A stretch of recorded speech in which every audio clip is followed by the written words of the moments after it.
බුදුවරු කොහොමද පැහැදිලි කරේ? අචින්තිතම්පි භවති චින්තිතම්පි විනස්සති.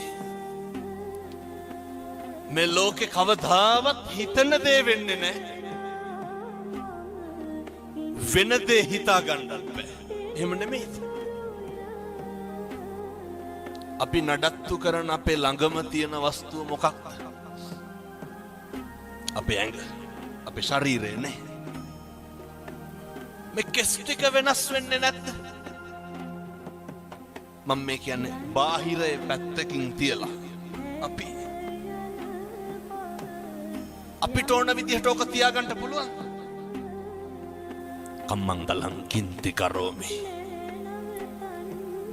කර්මය දැඩි වුණාම හැම එකක්ම මේක වෙනස් වෙනවා. මතක තියාගන්න.